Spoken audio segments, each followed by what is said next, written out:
আজকে অরিত্র আমাকে বলছিল চল বাগবাজার থেকে ভাপা চিকেন খেয়ে আসি। আমি বললাম বাগবাজার যাওয়ার কোনো দরকার নেই, আমি তোকে বাড়িতেই বানিয়ে খাওয়াচ্ছি। এই ধরনের রেসিপি যদি আমরা বাড়িতেই বানিয়ে খাওয়াতে পারি তাহলে কি অতদূর কোনো যাওয়ার দরকার আছে বলো? তাই প্রথমে মিক্সির মধ্যে আদা, রসুন, কাঁচা লঙ্কা, চালমগজ, পোস্ত আর 2 চামচ আমুল দুধ দেওয়া হয়েছিল টেস্টটাকে ব্যালেন্স করার জন্য। আর টক দই ঝরানো জলটা কিন্তু ফেলে দেওয়া হয়নি, ওটাও এর মধ্যে দিয়ে দেওয়া হয়েছিল। তারপর এটাকে ভালো করে পেস্ট করে নিতে হবে। আর এর মধ্যে যদি জলের দরকার হয় তাহলে কিন্তু জলটাও অল্প অল্প করে দিয়ে নিতে হবে। আর তারপর এর মধ্যে টক দই আর লবণ দিয়ে কাসুরি মেথি দিয়ে নিতে হবে। কাসুরি মেথির ফ্লেভারটা কিন্তু আমার খুব ভালো লাগে। তোমরা যতটা ঝাল খাবে সেই অনুযায়ী গোলমরিচ দিয়ে দিও। আর আমি এখানে 2টো ছোট বাটার দিয়ে নিয়েছিলাম, দিয়ে এটাকে চিকেনের সাথে খুব ভালো করে মিক্স করে নিয়েছিলাম। মিক্স করার সময় যে স্মেলটা বেরোচ্ছিল না, ওটার দিকেই বোঝা যাচ্ছিল যে এটা খেতে কতটা টেস্টি হবে। তারপর এটাকে ফুড র্যাপারে মুড়িয়ে আমি ফ্রিজের মধ্যে রেখে দিয়েছিলাম ম্যারিনেট করে 8 ঘন্টা মতন। তোমরা তোমাদের হাতে সময় না থাকলে 2 ঘন্টা মতন রেখে দিতে পারো। তারপরে আমরা ফয়েল পেপার গুলোকে এভাবে চৌকো চৌকো করে কেটে নিচ্ছিলাম, মানে ওই লালটু কেবিনের মতন ফিল পাওয়ার জন্য আর কি।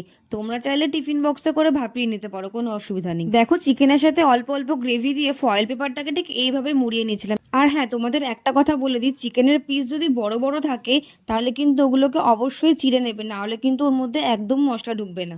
আর এখানে কিন্তু ম্যারিনেশনটাই অনেক আসল, ম্যারিনেশনটা যতক্ষণ বেশি রাখবো ততই খেতে আরো টেস্টি হবে। আর দেখো এখানে কথা বলতে বলতে আমার মা আমার চোখটাই দিল টিপ। আর চিকেনটাকে ভাপানোর জন্য তোমাদের কাছে মোমো স্টিমার থাকলে তোমরা সেটা ব্যবহার করতে পারো, আমার কাছে ছিল না, সেই জন্য আমি ডাবল বয়লারে করে এইভাবে এটাকে ভাপিয়ে নিয়েছিলাম। আর স্টিম থেকে নামানোর পর চিকেনটা দেখতে যা টেম্পটিং লাগছিল, দেখে মনে হচ্ছিল আমার এডিটিং করার সময় জিভ দিয়ে জল বেরিয়ে আসছে। চিকেনটা এত গরম ছিল যে আমি তোমাদের ছিঁড়ে ঠিক করে দেখাতেই পারছিলাম না। তাহলে এইভাবে যখন তখন বাড়িতে বানিয়ে খেয়ে ফেলতে পারো ভাপা চিকেন, আর বাগবাজার যাওয়ার দরকার নেই। দেখা হচ্ছে নতুন কোনো ভিডিওতে, ততক্ষণের জন্য টাটা।